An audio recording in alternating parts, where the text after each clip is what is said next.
What's up guys, this is John with Skate Better, and today I'm going to be reviewing the Footprint Game Changer insoles.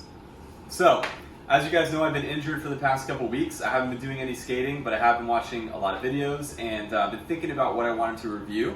On a positive note, I should be skating again within the next week, so my sprain feels so much better. I appreciate all the love and support, and in the meantime, I figured I would do a review on these Footprint insoles, and the reason is because there's a lot of hype going on around these insoles right now, and just insoles in general, like a conversation around what's better. And these are not cheap. They're like $45, or somewhere between like $35 and $45, depending on what you get. And I wanted you guys to know the pros and cons of these insoles, and why I personally choose to use them, so that you can make a decision for yourself. So let's get into it. Okay, so let's start with what these actually are and what they're intended for. So these are made to replace the insoles that you already have in your skate shoe. So not to be confused with maybe one or two options that would like go on top of the insole. These actually, you take the insole out and you put in these insoles. So just so that you know.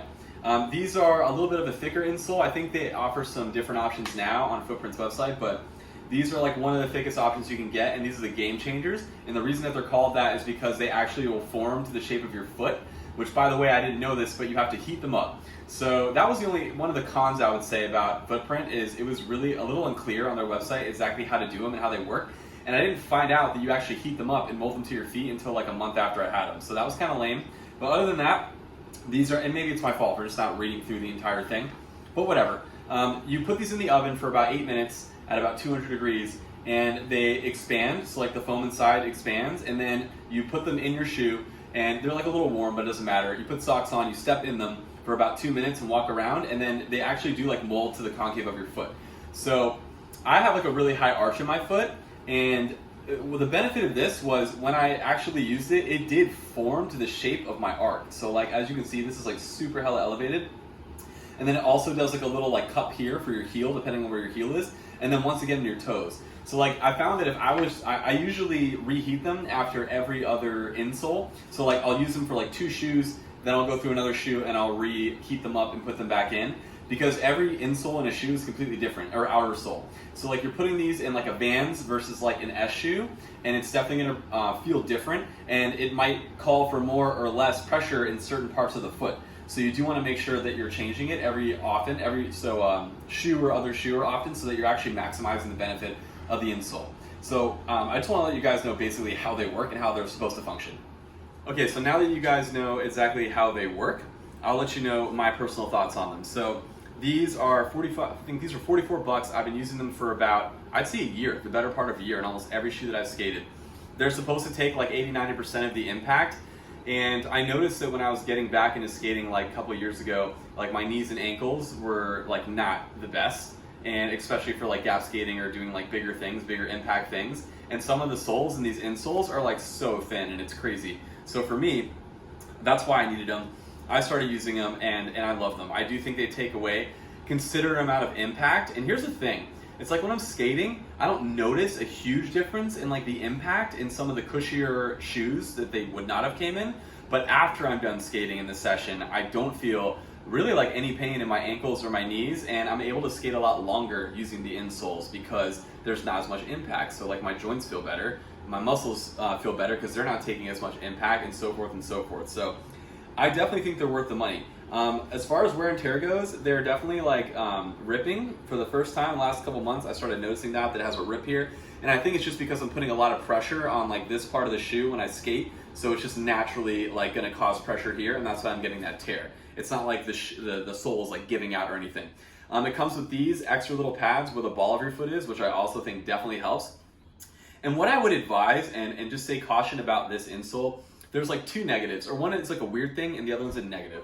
So the weird thing is, if you have a high arch, or like for me, I have a really high arch in my foot, I almost find that like in some of the shoes that I put them into, my foot is almost like elevated. Like, it feels like I'm stepping on like a little weightlifting like platform, where I have something under my heel that's like elevating my heel a little bit, so my foot almost feels like this.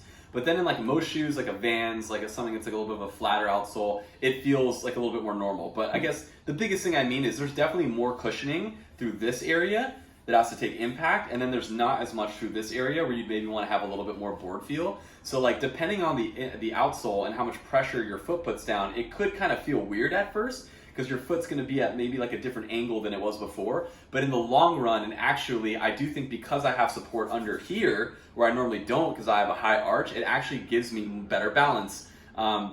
And it feels really, really good on my foot. It's just like you're not used to it because you're used to skating a sole that doesn't form to your foot. So it feels like a little weird at first. So that would be something you'd want to consider. And the second thing is just board feel. And I can't stress this enough. Like, you are not going to feel your board in these shoes nearly as much as with the stock insole. From every shoe that I've skated, except for maybe the 3ST004s, which were the orange ones that I was skating, almost every other insole that I put in compared to these had like more board feel. So in other words, these do not have a lot of board feel. They do have a little bit of board feel in this area, but like from here back, it's not that there's none, but it's significantly less than what you would get in like the normal insole. At least from my experience, from the normal insoles that are in the shoe, it's a lot less board feel. But then once again, you're saving your joints and all that good stuff. So I think it is definitely worth it. So in conclusion, footprint insoles, should you buy them? I think that if you're doing a lot of gap skating or you have really long sessions, then you should try them. I think if you love board feel, they make like this is a 4mm, I think. They make a 3mm one. It's called like, I forget what it's called. It's called like the King or something, the King foam. These are the game changers. That is like a little bit thinner that you might actually like if you want a little bit more board feel. But in general, I think if you have the money, try them because I think you'll be able to skate longer. I think they'll save your sessions. And I also think, especially if you're doing gap skating or anything that's big, you're actually gonna really, really enjoy them. So that's all I got. I hope you guys like this review. I don't have any skate clips right now because I haven't been skating that much, but I promise I'll get back on the board soon and I'll have some more reviews coming your way in no time. If you did like the video, please subscribe, like, and comment, and I'll see you guys soon.